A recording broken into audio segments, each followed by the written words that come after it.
उजाला live, खबरों का उजाला। Channel को लाइक और सब्सक्राइब करें और हमारी सारी महत्वपूर्ण खबरों को अपने मोबाइल पर पाएं।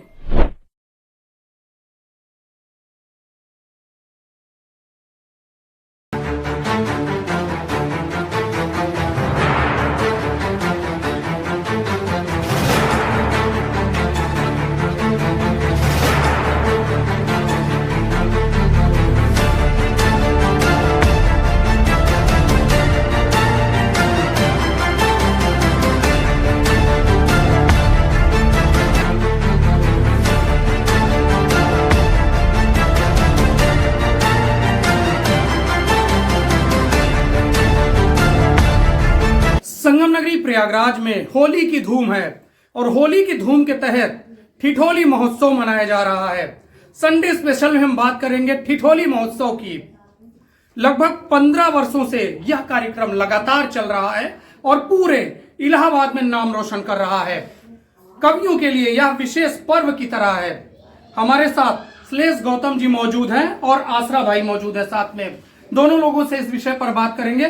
फिलहाल गुजिया की मिठास के साथ हम आते हैं श्लेष भाई के पास। श्लेष भाई, जो ये महोत्सव हो रहा है, आप ही संचालित करते हैं, इसके पहले बाबूजी करते थे, कैसा महसूस करते हैं आप? हाँ, ये बाबूजी कीर्तिशेष कैलाश गौतम जी की स्मृति का आयोजन है और 2010 में ये हम लोगों ने प्रारंभ किया था।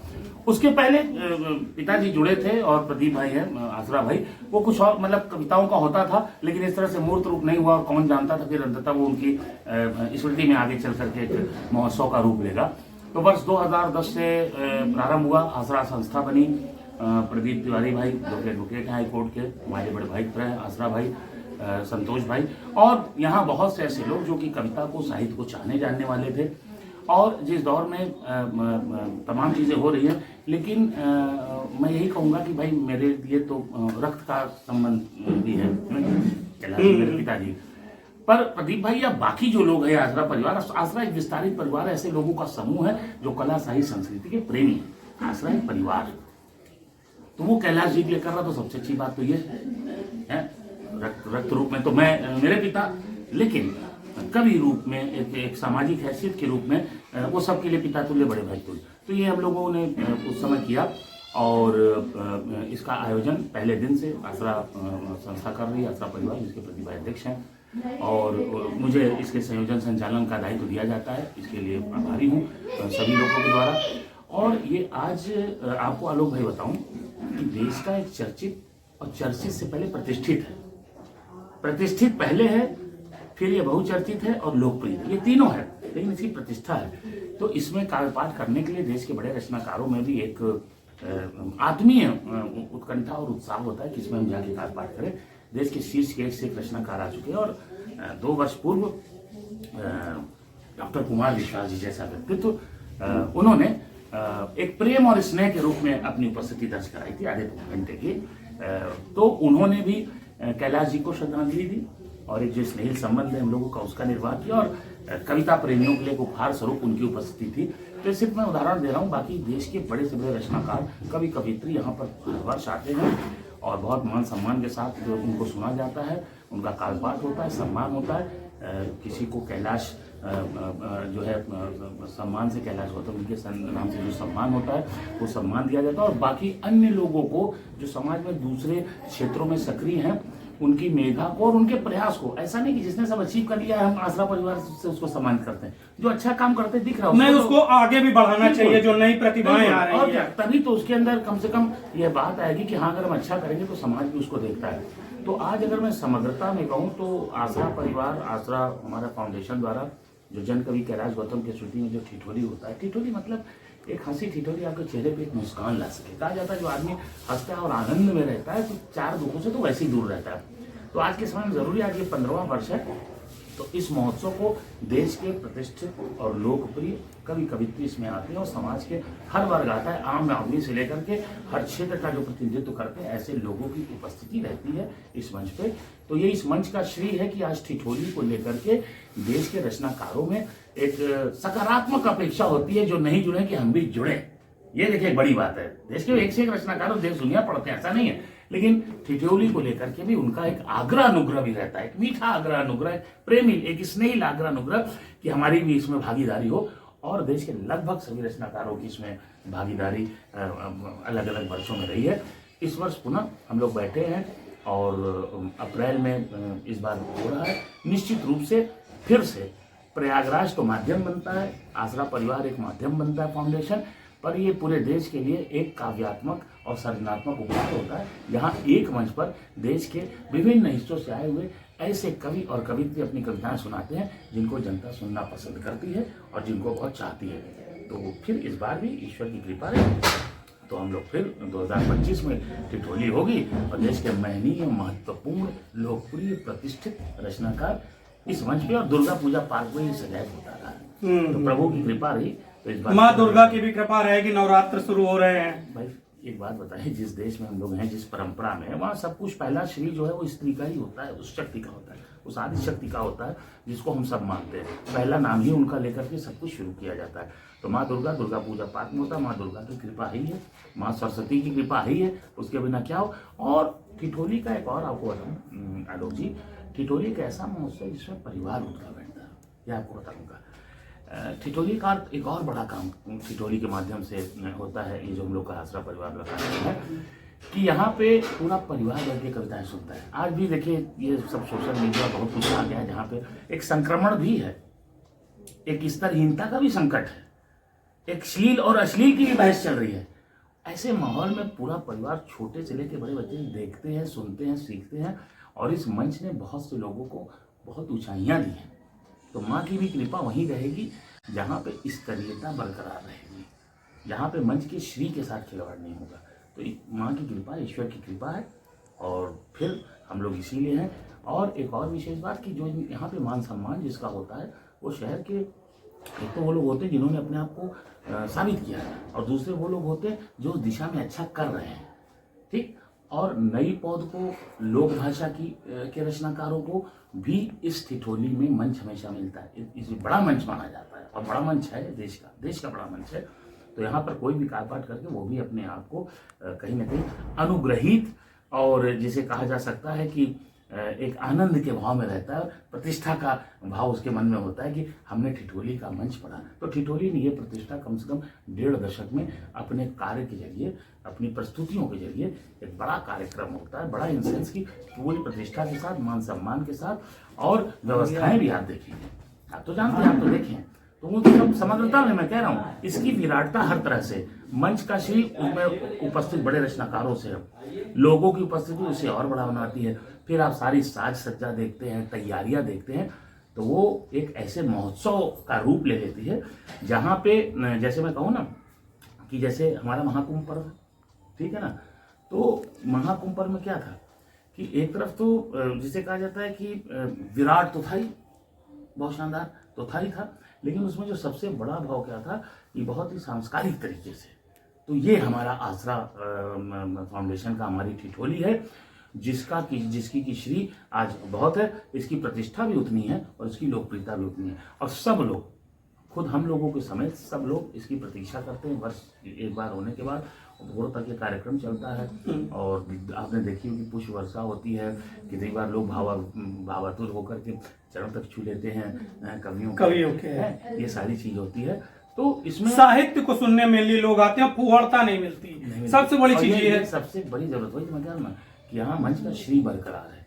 जो जिस मर्यादा की बात करते हैं, जिस लोक मर्यादा की बात करते हैं, जिस कविता को लेकर जिस उत्तरदायित्व के बोध के भाव को जीने की बात करते हैं, तो ठिठोली की किसी भी वीडियो को आप सामने रखकर कह सकते हैं कि यहाँ मंच पर प्रतिष्ठा पर कविताएं हो रही हैं। तो ये इसके लिए एक बड़ी बात है जिसके लिए लोग और भी जुड़ना चाहते हैं और ये हम लोगों के लिए सौभाग्य की बात है कि सभी लोग आते हैं और बड़े आनंद के साथ आते हैं। तो इस वर्ष पुनः कैलाश जी की स्मृतियों को समर्पित 15 वर्षों से कार्यक्रम होगा और बाकी तो आज का अध्यक्ष प्रदीप भाई हैं, वो भी आपको तो हम तो उनसे पूछेंगे ही, एक छोटा सा कुछ काव्य पाठ या कुछ होली पे दे दीजिए। अच्छा, होली पाठ 4 पंक्तियां, हाँ 4, एक मैसेज की पंक्तियां हैं कि इंसान को इंसान से जोड़े है ये होली, यही ठिठोली का काम है। आपको अगर होली नहीं रखनी हो तो यहाँ पे आप ठिठोली को रख लीजिएगा मेरे इस मुक्तक में। इंसान को इंसान से जोड़े है ये होली, गुब्बारे नफरती सभी फोड़े है ये होली। क्या बात है, अब होली जो है ठिठोली कर सकते हैं, इंसान को इंसान से जोड़े है ठिठोली। ठिठोली गुब्बारे नफरती सभी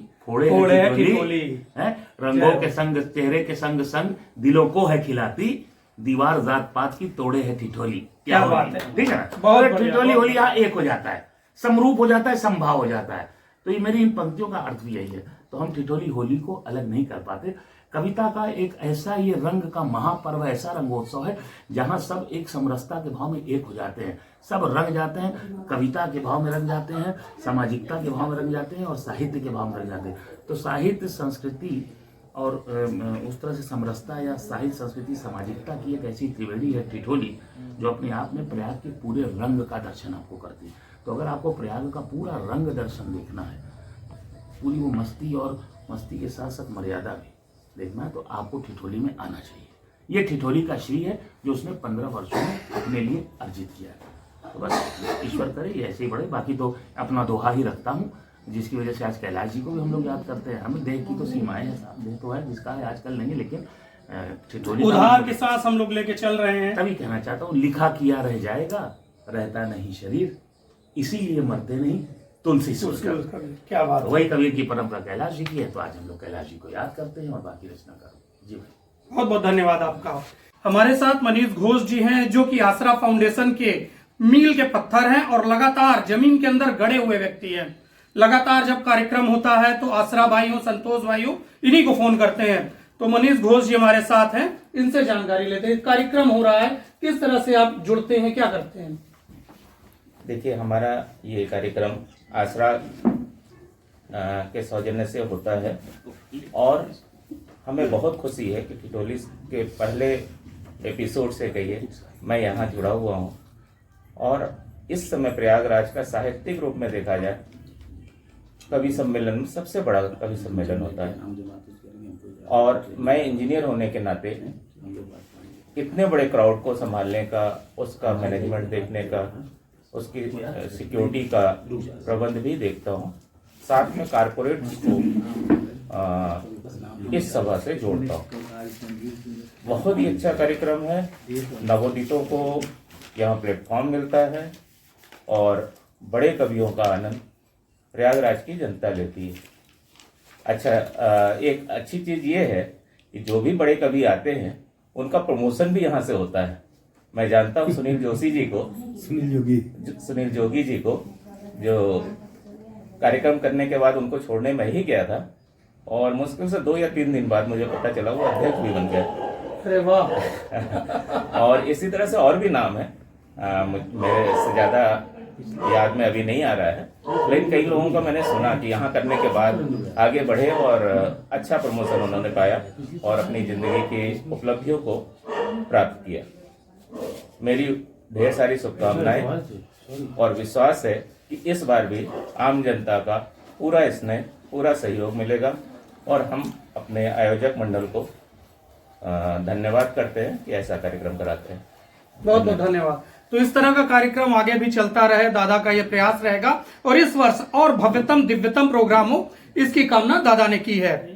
तो प्रदीप तिवारी अध्यक्ष हैं जो ठिठोली महोत्सव आयोजित करते हैं, उनसे हम बातचीत करेंगे। किस तरह से इस वर्ष का प्रोग्राम आयोजित हो रहा है, क्या नई चीजें देखने को मिलेंगी। नमस्कार है आपको, क्या कहेंगे इस वर्ष आप? इस वर्ष रंग वर्ष अन्य वर्षों हाँ भाई साहब, की अपेक्षा बाधाएं ज्यादा हैं। क्यों? इसलिए कि हम लोग इस कार्यक्रम को आयोजित करने के लिए तैयारी 2-3 महीने पहले से शुरू कर देते हैं और वो जो पहले वाला समय है वो हमारा महाकुंभ लेके चला गया, क्योंकि मुझे लगता है कि ये तो एक सामाजिक सरोकार का आयोजन है जिसमें जन कवि कैलाश गौतम जी के स्मृति में जन सहयोग से ही ये कार्यक्रम आयोजित होता है। तो हम लोगों को इस महाकुंभ की वजह से लोगों से मिलने, बात करने का भी अवसर नहीं मिला, इसीलिए थोड़ा सा लेट हो गया जी। कार्यक्रम को छोड़िए, लोगों के अपने घर के व्यक्तिगत कार्यों का समय नहीं मिल पाया था, व्यवस्था नहीं मिल पाई थी कुंभ की वजह से। तो थोड़ा सा लेट भी हो रहा है और थोड़ी सी मुश्किलें भी आ रही हैं, लेकिन ईश्वर हमेशा साथ रहा है, साथ रहेगा। खूब भव्य आयोजन आप लोगों को देखने को मिलेगा और अच्छे ढंग से एक, जैसे कि हमारे श्लेष भाई ने बताया कि इसकी जो संरचना होती है एक मर्यादित संरचना होती है। मैं आपको बताऊं कि हमारे तमाम जानने वाले वो लोग हैं कवि जो ये चाहते हैं कि इस मंच पे आके हम पढ़ें। मैं भी चाहता हूं कि वो पढ़ें, लेकिन मैं उनके बारे में ये भी जानता हूं कि कब वो मर्यादा को लांघ जाएंगे। और एक बाप अपने बेटी को लेकर साथ में बैठता है अगर कवि सम्मेलन में हमारे सुनाने सुनने देखने के लिए, कब वो नजर नहीं मिला पाएगा अपनी बेटी से, इसकी संभावना परमानेंट बनी रहती है। तो ऐसे लोगों को हम, वो अपने होते हैं उसके बाद भी इस कार्यक्रम से दूर रखते हैं। बहुत बड़ी बात कही आपने, क्योंकि उसका सम्मान बनाने में, मर्यादा बनाने में 15 साल लगे हैं और 15 सेकेंड लगेगा उसको खत्म करने में।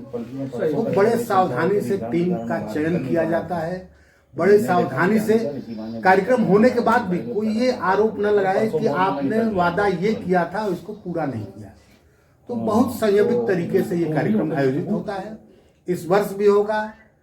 हमारी जो आसरा परिवार की टीम है, सब लोग मिलकर मेहनत करते हैं, सब लोग सहयोग करते हैं और ये पूरे शहर के सहयोग से, शहर के लिए, शहर का जो एक मान मर्यादा का प्रतीक कैलाश गौतम जी है, उनके नाम पे, उनके स्मृति में इस कार्यक्रम का आयोजन होता रहा है और इस वर्ष भी ईश्वर की कृपा से होगा। तो इस वर्ष क्या कुछ अलग करने वाले हैं आप? क्या क्या इस वर्ष मिलेगा? अलग कोई विशेष अलग करने का नहीं है। हम लोग प्रयास ये कर रहे हैं कि उसमें 2 सेशन की तरह लेके चले, जिसमें कुछ रंगारंग कार्यक्रम के रूप में संगीत का कुछ कार्यक्रम हो जाए और कवि सम्मेलन का रहे। सब नई प्रतिभाओं को आप आगे बढ़ाने का भी प्रयास नई करें। प्रतिभाओं को हम पहले साल से आगे बढ़ा रहे हैं। हमारे मंच पे जहां आप देश के सबसे महनीय कवि को देखेंगे, वहीं इस शहर में जो उभरते कवि हैं, उभरते रचनाकार हैं, उनको भी देखेंगे। ये बात अलग है कि जो बड़े कवि होते हैं उनकी संख्या हो सकता है कि 5 हो, 7 हो, और जो नए हैं वो 2 हो, लेकिन उनको अवसर जरूर मिलता है। और इस मंच का एक उद्देश्य भी ये है, जो बड़े कवि हैं, स्थापित कवि हैं, उनके लिए ढेर सारे मंच हैं, वो चल रहे हैं, लेकिन जो नवोदित हैं उनको भी मंच मिलना चाहिए। बिल्कुल मिलना चाहिए। और हम प्रयास हमारा होता है, आसरा परिवार का प्रयास होता है कि उनको एक अवसर दें ताकि वो, आपके अंदर क्षमता, प्रतिभा खूब भरी हो। अगर कोई प्लेटफॉर्म आपको न मिले उसको बाहर लाने का, तो आपके अंदर ही रखी रह जाएगी। तो हम वो प्लेटफॉर्म देते हैं नवोदित जो हमारे रचनाकार हैं। कितने तारीख को प्रोग्राम हो रहा है और क्या रहेगा? मेरे समझ से अप्रैल के लास्ट में होगा और हमेशा शनिवार को ही होता है। तो मुझे लगता है कि जो अंतिम सप्ताह होगा उसमें जो शनिवार होगा शायद 26 को है क्या, तो 26 को संभवतः, अगर उसमें बहुत कोई फेरबदल न हुआ तो 26 मान के चलिए, 26 अप्रैल। बहुत बहुत धन्यवाद। तो आसरा परिवार का जो ये कार्यक्रम है लगातार इसी तरह आगे बढ़ता रहे। और पिछले वर्ष से उजाला मीडिया नेटवर्क भी इस कार्यक्रम में शामिल हुआ है और इस वर्ष भी इस कार्यक्रम का सजीव प्रसारण करेगा। तो अगर आप यहाँ नहीं आ सकते हैं किन्हीं कारणों से, तो आप अपने घर में बैठकर उजाला मीडिया नेटवर्क पर इस पूरे कार्यक्रम का आनंद ले सकते हैं। आलोक मालवी, उजाला लाइव, प्रयागराज।